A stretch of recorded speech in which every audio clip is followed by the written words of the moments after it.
1933 में जिला चकवाल में पैदा होने वाले पाकिस्तान के अजीम एथलीट सूबेदार अब्दुल खालिक ने नेशनल और इंटरनेशनल लेवल पर पाकिस्तान की नुमाइंदगी करते हुए 400 से जायद सिल्वर और गोल्ड मेडल हासिल करके वतन अजीज का नाम रोशन किया।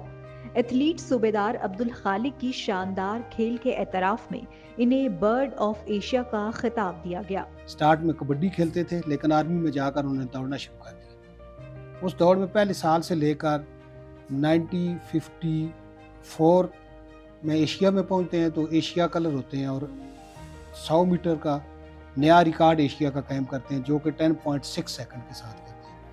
2 साल बाद जाते हैं तो फिर एशिया का न्यू रिकॉर्ड, अपना ही रिकॉर्ड तोड़ के नया रिकॉर्ड कायम कर देते हैं, वो भी 10.4 सेकंड के साथ, और 200 मीटर का भी नया रिकॉर्ड करते हैं, वो 21.1 सेकंड के साथ।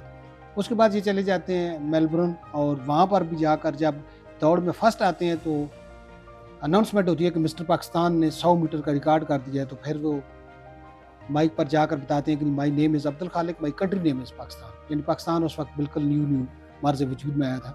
इसके बाद इंग्लैंड में एक काउंटी होती है, वहाँ चले जाते हैं, तो वहाँ पर जो बंदा लगातार 10 100 मीटर जीत जाता था, 10 गोल्ड मेडल जीता था, उनको अनबीटन मैन इन यूरोप का टाइटल मिलता था। तो वहाँ पर उन्होंने 9 जीत लिए, और 10वें में अमेरिकन वो शख्स एथलीट आ गया जो दुनिया का उस वक्त तेज़ तरीन था।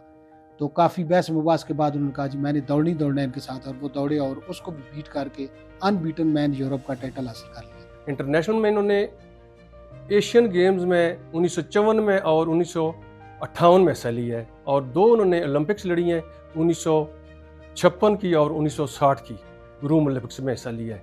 तो अप्रॉक्सीमेटली जो है इनके जो नेशनल सतह के वो मेडल हैं तकरीबन 350 से 400 तक हैं। इंटरनेशनल मेडल जो हैं इनके 63 टोटल हैं, 36 में से गोल्ड मेडल हैं, 15 सिल्वर मेडल हैं और 12 इनके ब्रॉन्ज मेडल हैं। इनको प्राइड ऑफ परफॉर्मेंस का भी खिताब मिल रहा है और बर्ड ऑफ एशिया भी मिल रहा है।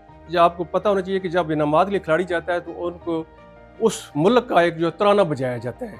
1954 में जब ये इंटरनेशनल मीट पे गए तो उस वक्त हमारा मुल्क जो है तराना नहीं था। तो जब इनका नाम बोला गया तो इन तमाम प्लेयरों ने इकट्ठे होकर लुड्डी डाल के जो है ना अपनी खुशी का इजहार किया और वहाँ पे इनामात दिया। वापसी पे आके इन्होंने अपनी हुकूमत से रिक्वेस्ट की कि हमारी मुल्क का जो है तराना नहीं है, इसके ऊपर कोई वर्क किया जाए। तो हुकूमत ने आगे हफीज़ जलंधरी साहब को बताया और उन्होंने पाक सरजमीन का जो तराना इसका लिखा।